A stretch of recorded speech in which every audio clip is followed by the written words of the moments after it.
talking about it, more like Shinyi being knocked down rather than Yurson being brought up.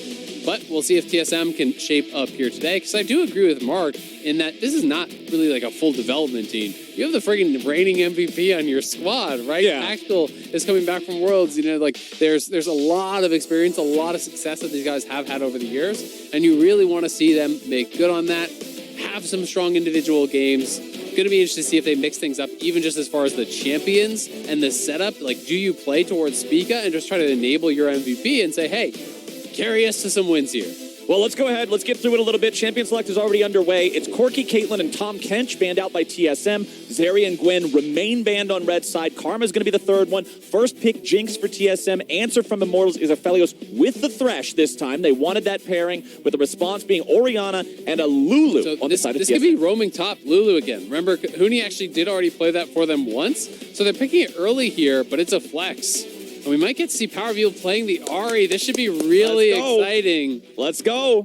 The new Ahri is very, very powerful with the kill reset, giving you the additional charges on that ultimate. In extended fights, you can get a tremendous amount of value. And PoE has actually tweeted about this reworked Ahri a lot, about how he's doing well on it, and obviously some fun clips with it, and just like, he clearly likes the pick. He's playing it a lot. It has been banned against him previously, so gonna get to see if he can perform here. And now the jungler's starting to get focused. J4 banned away, expecting that Immortals would grab that as their next pick. Olaf, the response here for Spica, who has been good on those dominating style champions. And it's also a pairing that is really strong with Lulu and Ori, whether it's top Lulu or support, doesn't matter.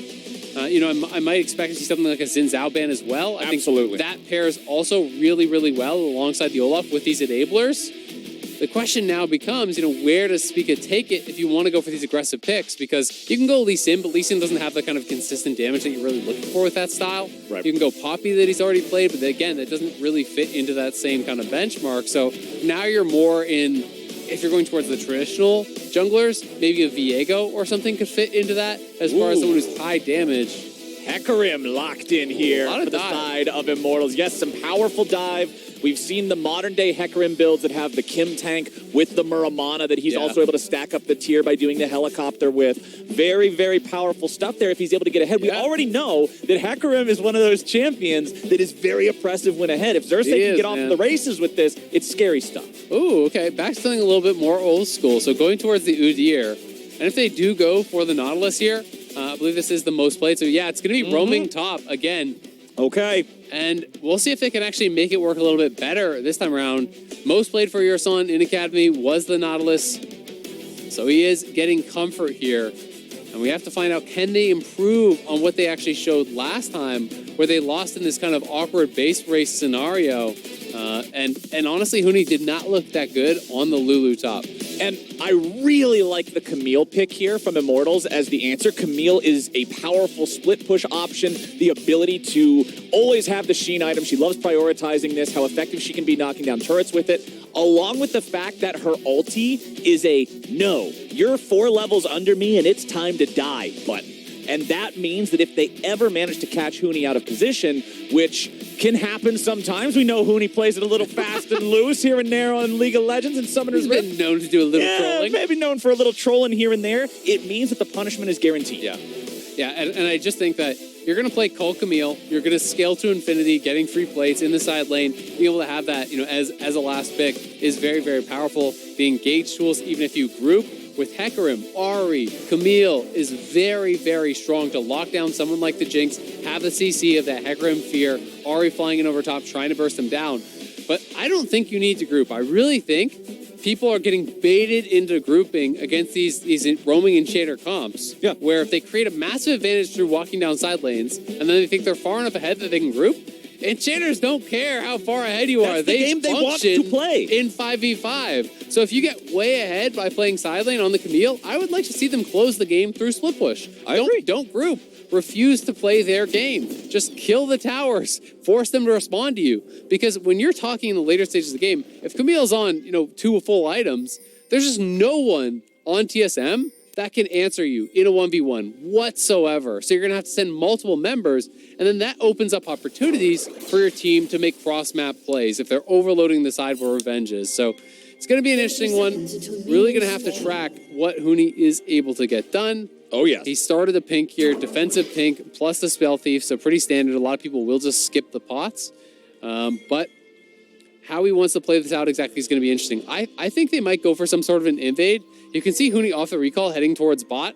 I think they're going to try to enforce their will, utilize Udyr, Jinx, as well as this Nautilus that has really strong level 1s to try to start their blue and set up for a 3-quadrant play. Exactly. Udyr's always been one of those junglers that has fast pacing early. He can be scary to deal with, and with this strategy enabling him even further, I would hate to see TSM not take advantage of that early on. Here we go. Delayed invade. Coming out in the enemy bot side jungle here, and you can see the audible being called from Immortals. They're moving Xerxes and Revenge into the enemy jungle. They're not trying to contest this. I think this is absolutely the right call. He was spotted though, so they have full knowledge of this, and the question is, where will they go from here? Because, you know, he actually got spotted on that river ward. Yeah. That was pre-placed, so this ward spotted him moving in. They know that he's going to be doing this 2-camp start. This is pretty standard stuff from Hecarim. If you're going to be starting on that side of the map, you pull the Gromp as well as the blue together. You can kind of do that double camp style. You do get a little bit low, but nice early hook. And, they just want a level 2 dive here. They're going to push it in and just go for a dive right off the bat.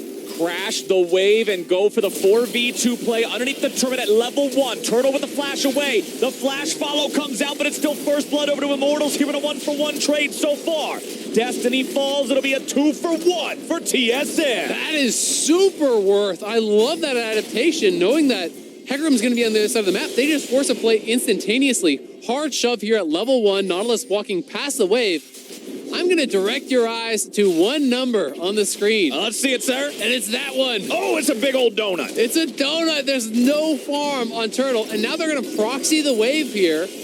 Hex Flash is being threatened by Urson, so you can't even walk up. Another wave is going to get denied. Hecarim will be free farming, but I love this. This is smart stuff here to circumvent the whole situation. And at the same time, Huni's gotten up towards top. So you have Huni up here collecting farm. You know, he needs to do that just to get the experience even.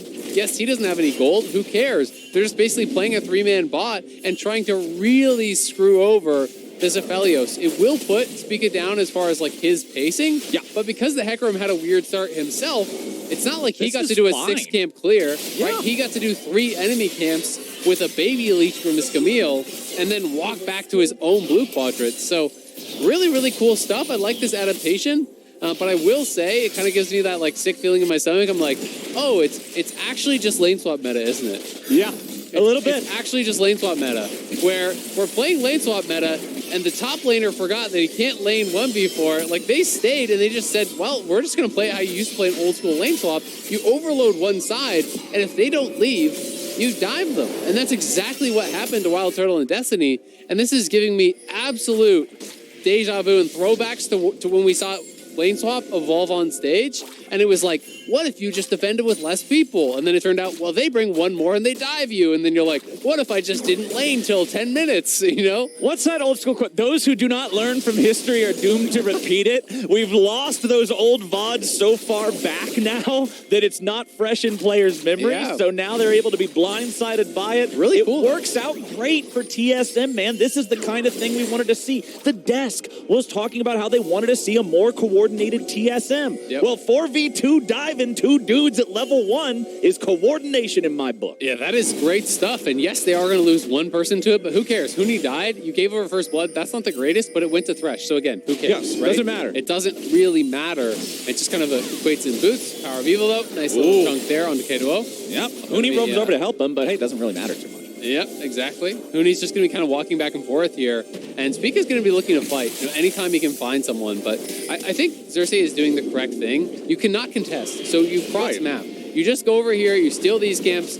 This whole section of the map is no longer yours, right? You cannot play, let alone just into the Udyr. You lose that 1v1 every single time. Oh, yeah. But when there's extra people there as the Hecarim, your only option is to cross map. So I think he is doing it pretty intelligently. They're going to look to try to set up another dive here potentially, but oh my goodness, nice little bit of fighting back coming out from Destiny and Turtle. But there comes the blast cone. Turtle and Destiny still holding their own, still trying to defend themselves here. Kidwell coming down. We'll see if that Orianna can get involved here and make anything else happen. But it looks like they don't want to go for a full-on another dive. Instead, they're going to continue focusing on everything early that they can. The first Drake here being started up 5.5 minutes in. Yeah, and that's smart stuff. I mean, Xerxes was down there to cover. That dive would not have worked at all. They're going to try to contest this, so Spica is getting pretty low, and Xerxes trying to threaten with the E plus Smite combo. So more TSM members need to get over, but Spica's getting so low. Spica is down to 100 HP. That one's going to be smited and secured by TSM. Nicely done. Yeah, using the double smite there. Good job by Huni as well as Spica. Just coordinating to actually finish off that dragon. Make sure nothing went awry. And Huni right back to pushing on this bottom side, trying to harass. We'll see how good of a job he can actually do it, proccing the Spell Thieves, because getting that early Sight Zone upgrade is pretty important. He's about a third of the way through here, so pretty slow as far as the pacing for now. It is actually pretty important to find opportunities, just walk up and hit towers and stuff with the Spell Thieves to really get that online. Because if you're not getting kills and assists, that's your gold for the early game.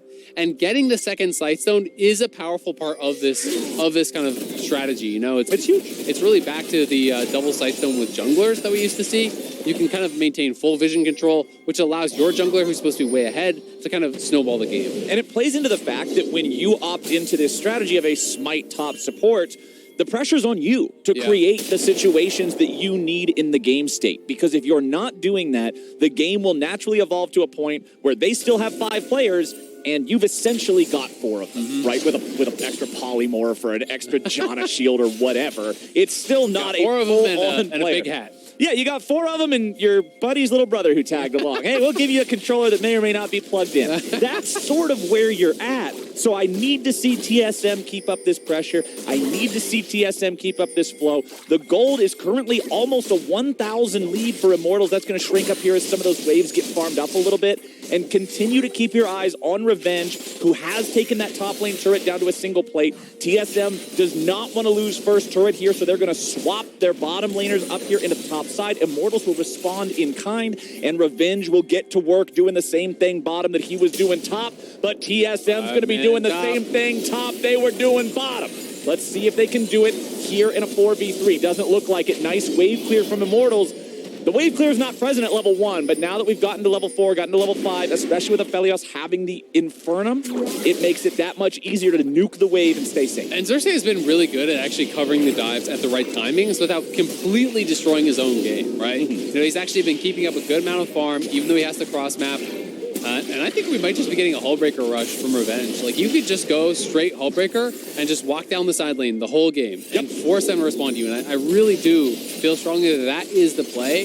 And it's exceptionally hard to actually answer from TSM. You know, it's going to be them trying to force through objective stacking if that is the route that Revenge does want to go. You know, he has the call. He's already farmed 3 plates bot. Plus, he farmed, I think, 3 plates, if not 4 plates, solo top. So, like, he's going to have a ton of gold here when he cashes out. And TSM's trying to kind of battle back on that. You know, they don't need to be dead even in gold, because even though, you know, it is Huni and being kind of like half a champion, if you want to call it that, enchanters just don't need a lot of gold to function. Right. Like, once they get their one item, they are pretty much good to go, as silly as it is. You know, you just get a Moonstone or you get a Shirelia's and you're feeling good about your spot in the game. You don't really need more than that.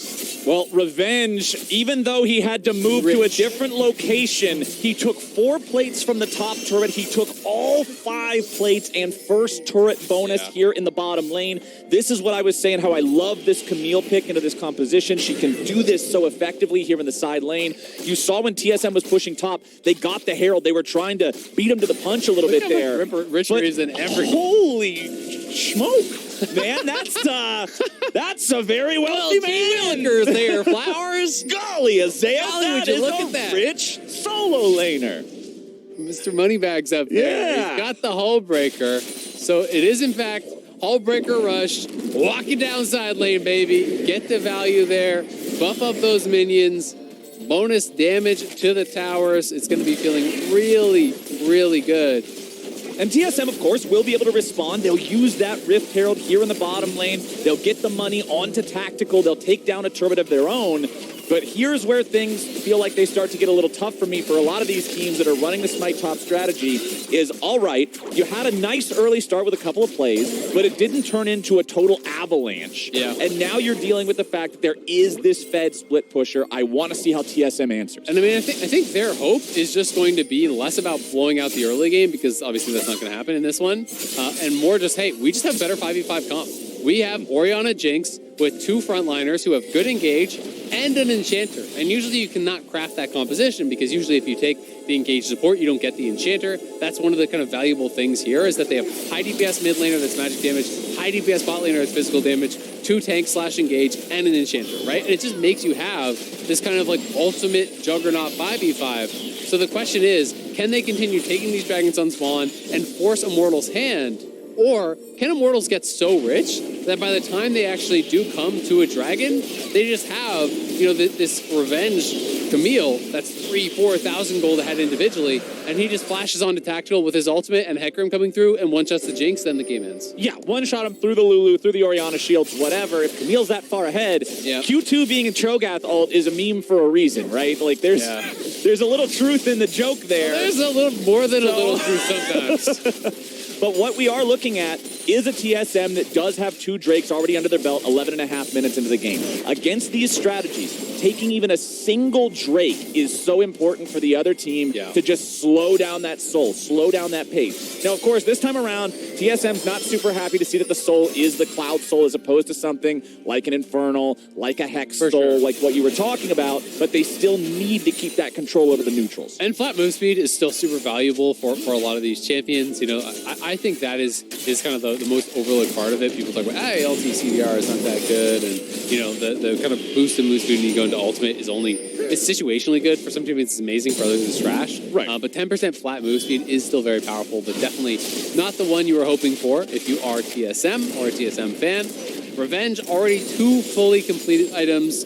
So, it's kind of fun playing these games. Like, you just get to be Thanos, right? Yeah. You're just stomping ants when you're playing the 1v0 game as a scaling champion, because you're not supposed to be allowed to have a 12-minute 2 items with 0 kills, right? No, it's not. It just doesn't happen. The normal path. So we'll see what he does with it. This is where I think sometimes people get in trouble, where it's like, you have all the gold, so you start feeling pressured. You're like, that 3rd Drake's coming up. Maybe I better make a play. Maybe I should go group. Maybe I should do something. But I really would just like to see them get vision on a side. They already have a fair bit on that bottom side. So, look towards this quadrant of the map. Try to get some deep vision in this area. Start to threaten tier 2s. If they start to look for objective plays, maybe you have to kind of respond to that. But generally, you want them to respond to you, which buys your team time to set up around the dragon, set up around the Baron, get the wards down, and really be the first one to take that swing. The way that I look at it right now with TSM having the 2 Drakes is the earliest they could possess that soul is about 8 minutes, a little bit more than that, counting respawn timers and whatnot from now. That means Revenge has 8 minutes to continue knocking down all this stuff, doing whatever he needs to do, building that gold lead, and playing the opposite of what TSM wants. But right now, Power of Evil will be the one pressuring the tier 1 here in mid lane. Nobody's around to defend that one. So much of these Smite top strategies involve rolling around as a death ball, finding plays to make as a team, which can leave these turrets undefended. Exactly. This is the problem, is that Huni can't answer it. So you send the Orianna bot to actually answer that. Well, guess what happens here? Now mid lane is exposed. So Spica has to cover that, because he's the only other guy that can cover that. You can't send the Jinx solo to cover. So you're just trying to peel them apart. Now Revenge moves up, and you're just playing like a split push macro style game where he moves up to mid. Spica cannot threaten them 1v2. In fact, he's just going to die potentially under tower. He gets away, but that means this tower is going to be just knocked down there. Now Revenge get back out to that side lane, draw someone there, and just rinse and repeat, because they do not have the champions to match lane assignments in any meaningful way. It's very, very difficult. Orianna can stand defensively and try to kite it back, but geez. Flash away there, immediately getting that summoner spell. And this is what I mean by the threat of the Camille. Not only is she a good split pusher, but the fact that when she joins the team, she immediately poses that, no, you will die if I ult you type of a threat. Yeah, absolutely. And I mean, you look at the itemization, you have to respect it as Kato. You know, he's high on health. You might say, well, that was kind of a silly flash. Yeah, but he doesn't even have an item, and the guy has two, right? Like, yeah, you've got a lost chapter, dude. This guy's got 2 items. He's going to beat the snot out of you. You have no defensive stats here at all. Like, you've got your Merc Treads for tenacity. That's not going to do anything for you. Nah. No HP built up, right? So it is very, very dangerous playing against him. And they're kind of just sending Spica to collect waves because at least Udyr can't get one shot, but it does become difficult. Objective bounties, though, are available for TSM, and this is one of the things that is going away on the next patch. It's on live now, where it's a lot more difficult for those bounties to actually spawn, and they're kind of worth less and so on. Because this strategy does really kind of abuse the objective bounty mechanics in that it's expected that Huni has less gold. He functions with less gold. Right. But as a result, the Orianna and the Jinx, who can already be up on gold, can benefit from objective bounties, where in a normal game, it's not really supposed to work. It's not the like intended design of the mechanism. It's a loophole. It's a clever loophole. Yeah. But let's see what this Drake fight is going to look like, because they're going to give it up, and now I just think TSM is probably going to lose. I was going to say, Isaac, it looks like TSM is nowhere in the neighborhood here. Revenge is hovering around the pit. That's the most important player in the game right now. Yeah. It's tough, man, because... Power of Evil jumps into what ends up being a 1 versus 3. Has to flash back out to avoid the counter engage from Yurson, but now Power of Evil goes back in. What the hell was that? Power of Evil. That was a little too hypey, buddy. That was way too hypey, because they actually peeled off the dragon to go help him. Not only did he die, they'll lose the objective bounty on the tower. That is a big deal for them. At the very least, Revenge is pushing bot side, so he's going to take down the tier 2, so they will trade for it. And they still should be able to actually get that dragon. But it's a bit concerning, because you give up that death, you give over a kill right where they need it onto Tactical, you get the objective bounty on the tower, you get the objective bounty as well on the Herald, and that's likely going to lead you to a 3rd objective bounty where you crash that mid and get even more gold. So that does put their teamfighting comp at a much better spot than they were just in. So, trying to look for that aggressive play, but you have to respect the power of those enchanters. It's not easy, just 100-0 tactical whatsoever. And in fact, they didn't even force a sum. I don't know why he went back in. Like, he had flashed, he had disengaged, you had avoided the fact that you're surprised by now there's 3 players, but your own guys, even if they're coming, they're not. They're fast enough. Just big error. Like he was getting a bit hypey, right? He's trying to go for that play, but did not work out at all. Okay. Here comes Revenge. Can you find anybody here not quite in range to issue a Hex Tech ultimatum? So that means that they'll all just back away. Revenge still working towards that 3rd item here. Has Sunderer, has Hullbreaker. We saw him get the solo kill in the tier 2 bot. Has the ward, so he won't be caught off guard here by Spica and Yurson. But we are now at that point. I'm going to go back to what you said earlier when when that 3rd Drake was about to spawn. TSM didn't contest it. You're like, okay, this feels really bad for TSM now. Are we sort of just waiting on the Jinx carry at this point? Is this just the Jinx show? 3 items? I mean, I think that's always kind of been what it is at the end of the day. Whether they enable that by going for fights around objectives, we're going to get a TP flank, but it doesn't look like the rest of the team is actually in position to go for this. So Power Reveal is here, but there's no objective to fight for. TSM will walk out. Looks like Immortals want to try to corral them, though, and find some sort of a 5v5, but they are very split. They're kind of on 3 prongs right now. Okay, Immortals is coming around, but they go around over 2 different control wards. TSM is up here, and it looks like we might just get ourselves a 5v5. Tier 2 turret taken down. Flame Chompers doing a great job keeping Immortals from engaging while the turret is still alive. Immortals are looking for their moment. Tactical is the key player here on TSM. He's the one with the damage. Xerxes goes in for a big multi-man. Fear of the damage starts pouring out. Speak is going to be taken here at the start, but Kato already dead. 2 dead on TSM, 3 dead on TSM. They're trying to fire back. Tactical's got the rockets, but they don't do it. Xerxes will ride down Huni. Get over here, you little Roman support, and get the hell out of my jungle. Ace for Immortal. Immortals find the fight there. The perfect engage from Xerxes. They corral them back.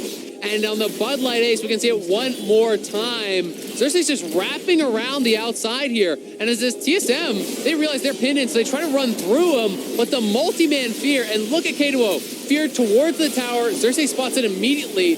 ease him into the tower. So the tower damage onto the Orianna. He's going to go down in a hurry. And from there, Immortals just pouring forward. They get the root into the charm. They knock down Tactical. They get so many members there. And we're going to see what else they got on the map when we come back out of this replay. That is huge for Immortals and a picture-perfect engage there from Xerxes. Vindication for a jungler forced out of his jungle in the early game. This is the revenge. He has been biding his time for this long, and that onslaught of shadows was perfectly done to set the team up for success. And I did want to point out at the very end there, when we saw Tactical with the Wild Growth on him trying to fight back, Wild Turtle was down to 1 hit. He had 100 health left, but they chained the CC. They did it perfectly. Jinx never got excited, and TSM got wiped. Yeah, that was really, really nice. And man, that's rough for TSM. The hopes in the game definitely get a lot more bleak after that one. The revenge of Xerxes, though, you said it. Hell hath no fury like a Hecarim counter jungle. He's been biding his time. Oh, he's ready, man. And you can see here, he's got the Spirit Visage. He's got the Trinity Force. 3, 0, and 2. Oh, now Immortals are starting up the Baron. TSM, they don't have any men nearby. Orianna's all the way down in the bottom part of the map. Kaido, of course, does have the teleport ready to join up with this. Immortals are demanding that TSM answers. They'll already get the teleport out now. Immortals backing away. They're saying, hey, we got what we needed. All we needed was the teleport. This can set Revenge up for success yet again.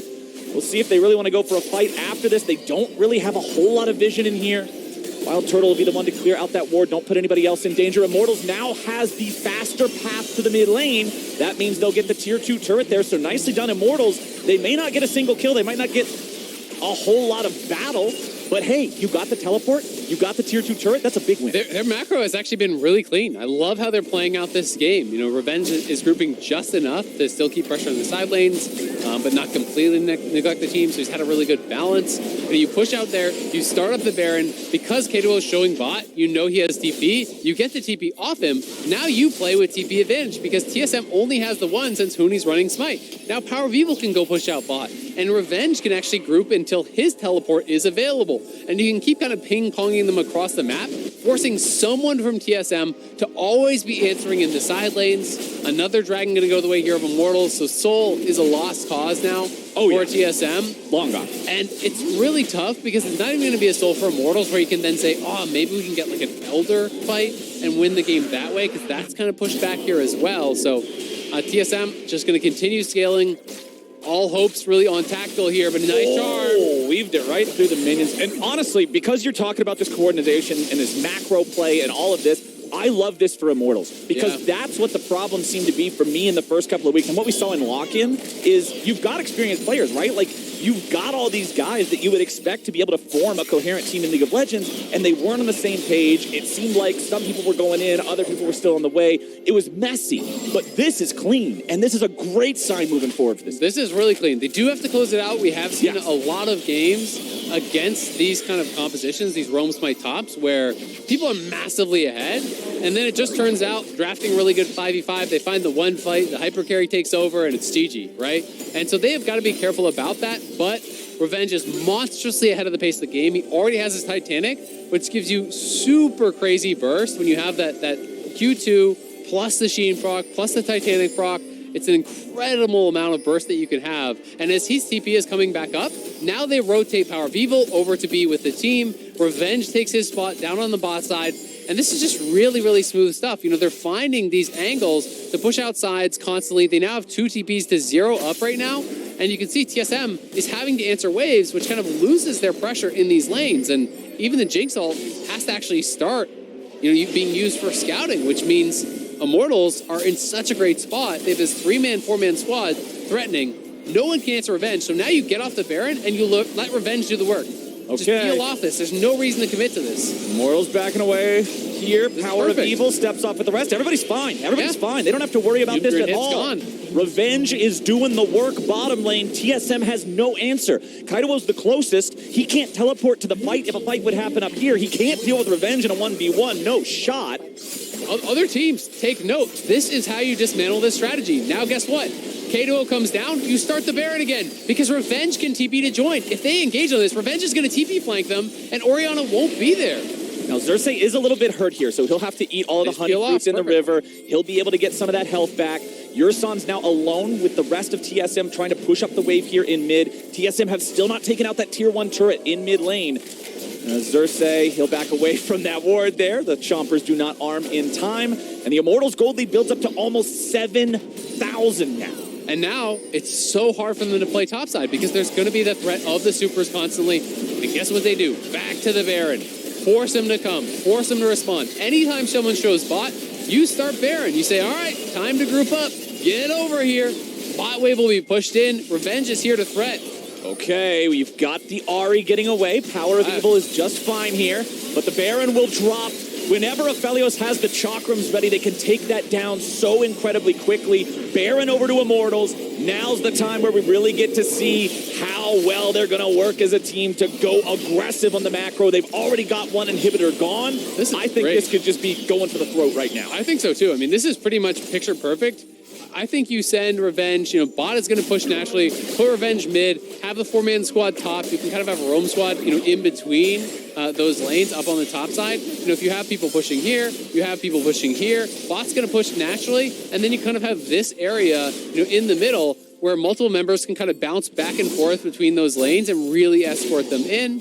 In this case, they're actually sending Revenge bot to try to threaten the Nexus towers, so he can really draw someone away. And if you want to go for this setup, then you have Xerxes push in mid, your 3-man squad goes top, Revenge pushes in bottom, and as soon as someone answers the wave that is going to be threatening the Nexus towers, well, then the 4-man squad pushes in to try to threaten the inhibitor tower there. So really smart stuff again here from Revenge and Immortals as a whole, and we'll see how they can actually line up these mini waves kind of for maximum effect.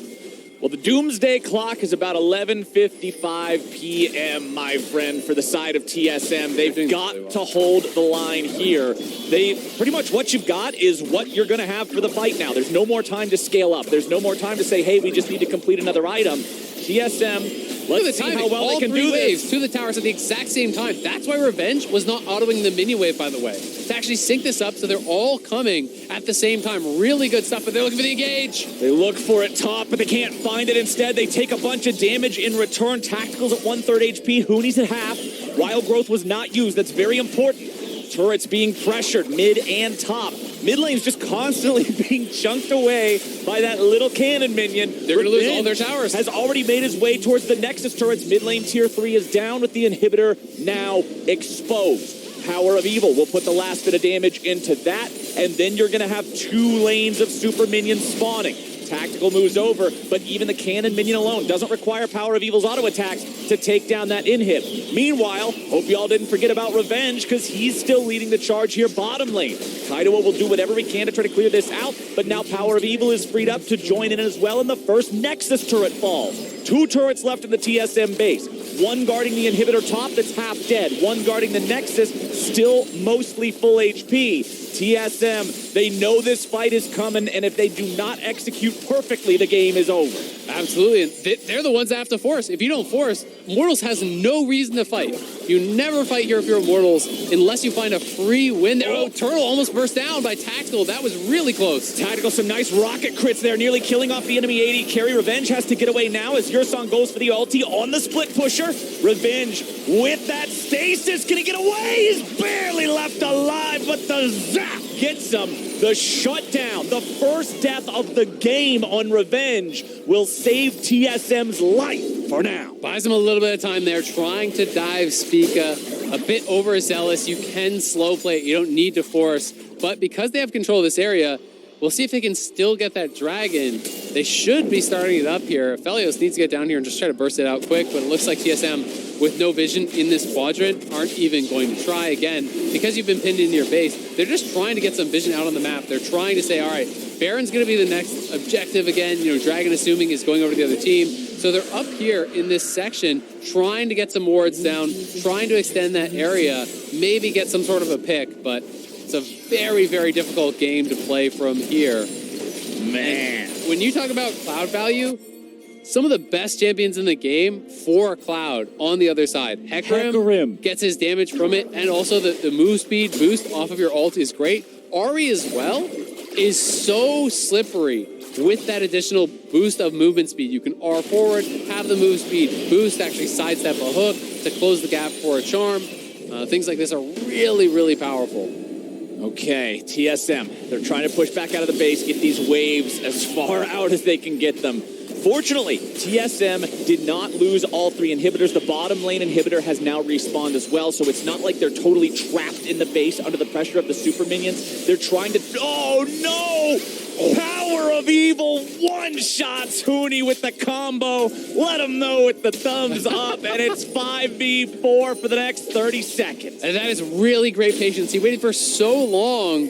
It's that one ward over the wall right here was spotting what TSM were doing. They were never aware of RA because they don't have deep vision whatsoever. So now you're down 4v5. Power of Evil will push in bot. You push in mid. Revenge is threatening top. You can try to move forward and potentially take down that bottom inhibitor here. Huni does have a pretty low death timer, so there's one thing working for them, but if you send too many members down here to actually respond to this, well, Revenge is going to take your top tower. The big thing for me is even though the death didn't give them a team fight or another immediate objective, it gave them a map state that feels like 2 super minions in every lane. They were immediately forced back within their own wall. And it allowed them to clear out all vision again, right? Because, you know, I highlighted when TSM moved out and actually got that big section of wards. The only thing they have is now that super deep ward, and Spica will survive, but, I mean, just barely. They've got, again, no wards in the Baron area. Baron's up here in 19 seconds, and Xerxes threatening a flank. If you overpush your Power of Evil's on the side, Revenge can come in as well. Ready. They're ready to go. Power of Evil said, all right, it's time to do it. Xerxes ready to follow up. Destiny's going to be your target here at the start, but now the cavalry has arrived. Destiny's going to die first, and Xerxes can't kill it. Tactical. Tactical gets out of the way. TSM. Nice counterpunch. They're going to go for Baron here now. That is huge.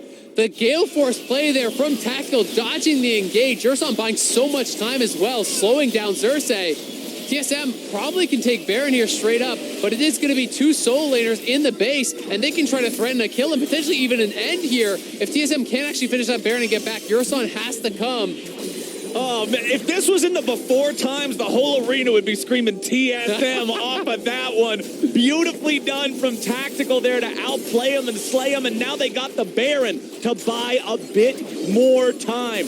Overzealous attempt from Immortals, nice punish from TSM, and the game goes on. And Tactical was already on 5 items here, plus the stopwatch. He may very well be on 6 items after this, but the bounty picked up there, all the additional farm that he's actually got. He's got to be getting close to that GA, if not already having enough gold. We can watch this one more time. It's really about the bodyguard play here. They sweep it out, and Xerxes says, all right, let's go. Destiny, though, almost knocked out immediately. Turtle can't close the gap here. Urson peels Xerxes out perfectly. Then the root there onto Power of Evil. Didn't see the Chompers, I believe it was. So he gets rooted up. He can't close the gap. Everyone gets peeled off. And Tactical with a beautiful Gale Force to dodge the ulti. Look at the itemization of Spica, Mikhail's Crucible, and Knight's Vow. These are not normal Udyr items. This is, yes, Mr. Tactical. How would you like it cooked, Mr. Tactical? Bodyguard no the president. Problem, Mr. Tactical. He's diving in front of us. Man down. Power of Evil's gone for Kaido, though, and a nice catch on the TSM mid laner could spell the doom of this defense. But it's a base race. Are we really going to do this here and now? Power of Evil will make his way back. They're going to go for the win. TSM's going for it here. They're saying this is our shot. This is the chance. Let's go. Tactical's got the Guardian Angel. Revenge still in the enemy base. He TP'd too late. He TP'd to the turret. The turret, could this happen? TSM's going for the throat. They're going for the end. The turret is about to die. Nexus turret is gone. TSM still leading the way. Immortals defending the Nexus now, but it's 4-4. TSM's going for the end. Tactical's under pressure. Wild Growth keeps him alive. Tactical being focused, but not enough from the maw of death. Rises TSM, and they will defeat Immortals at the finish line. It's a Quadra kill for Tactical. It's TSM on the board here. What a comeback off of a couple team fights there. TSM gets the maximum.